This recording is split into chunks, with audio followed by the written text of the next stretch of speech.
और खबर ग्वालियर से, जहां बैंक में चोरी की कोशिश की गई है। पीछे की दीवार तोड़कर चोर घुसे थे। नोटों से भरी तिजोरी तोड़ने की जरूर कोशिश हुई। सीसीटीवी में कैद हो गई है ये पूरी वारदात। तुरारी गांव का ये मामला बताया जा रहा है ग्वालियर में, जहां बैंक में चोरों ने सेंध लगाने की कोशिश की। बैंक के पीछे की दीवार को तोड़ा गया और बैंक के अंदर भी घुसे चोर और नोटों से भरी तिजोरी को तोड़ने की कोशिश भी हुई। ये तस्वीरें देख रहे हैं आप उस वक्त की, जब चोर बैंक के अंदर घुसे थे दीवार तोड़कर। सीसीटीवी में पूरा वाकया कैद हो गया। ग्वालियर के तुरारी गांव का ये मामला बताया जा रहा है।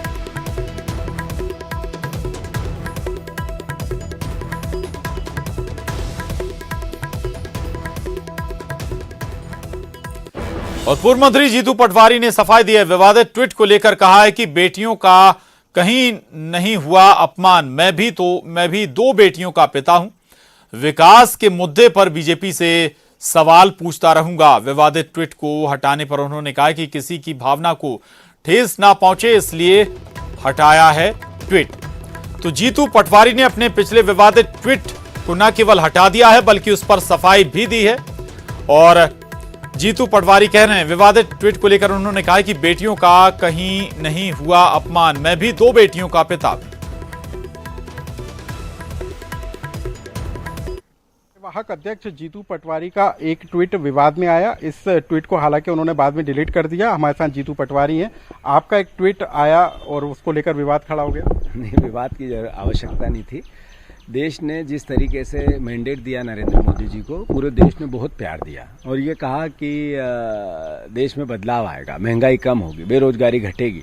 उन्होंने सपने दिखाए पूरे देश को कि मैं देश को विश्व में नंबर 1 लेके जाऊंगा। विकास की बात की तो देश पूछता विकास कहाँ है? विकास तो गांडो हो गयो छे, कहाँ है? पागल हो गया विकास, दिखता ही नहीं है, मिलता ही नहीं है। तो ये उस पूरी भावना का भावार्थ ये है कि इतनी यातनाएं सही हम लोगों ने, पूरे देश ने। जीएसटी की सही, हमने नोटबंदी की सही, हमने बेरोजगारी की सही, मजदूरों ने पलायन की सही, किसानों ने आत्महत्या की सही, और आखिरी में जिस तरीके का मजदूरों का दर्द था वो सबने देखा, पर फिर भी विकास नहीं मिला। तो उसको भाव को समझ के उत्तर दे भारतीय जनता पार्टी। उसका दायित्व है, बजाय मुझे गालियां देने के या मुझे क्रिटिसाइज करने के। मेरा अनुरोध है कि इस देश को विकास की आस है। विपक्ष का धर्म है कि देश की जनता की आवाज बने।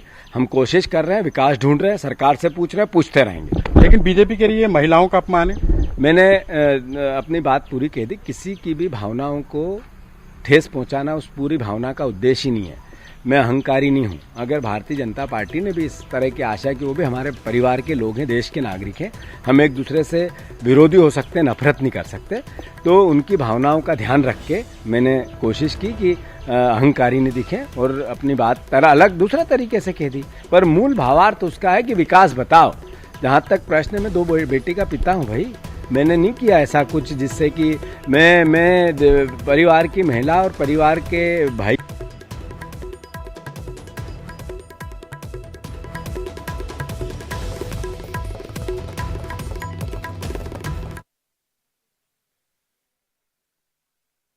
शुरू कर दी है। बीजेपी संगठन मंत्री और पूर्व मंत्री की खाने की फोटो इन दिनों खूब वायरल हो रही है।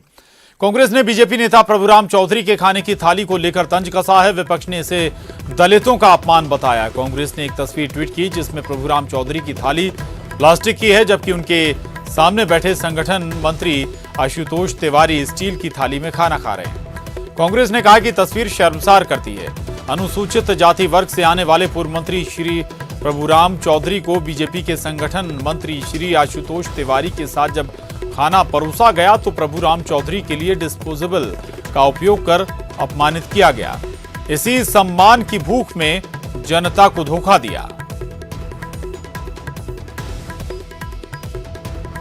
प्रभुराम चौधरी जी पूर्व मंत्री हैं शिक्षा के और एक नेता हैं दूसरे सवर्ण समाज के।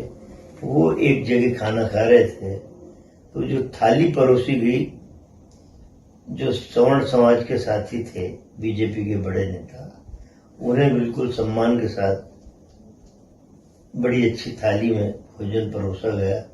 और प्रभु राम जी को अलग से वो चित्र में थाली दिख रही है कि किस तरह की थाली में उन्हें भोजन दिया। दलित होने का मतलब ये नहीं है कि कोई भी व्यक्ति इस तरह का दोयम दर्जे का व्यवहार और इसके करे। साथ ही बुलेटिन में बस इतना ही। खबरों का सिलसिला न्यूज 18 मध्य प्रदेश छत्तीसगढ़ पर लगातार जारी है।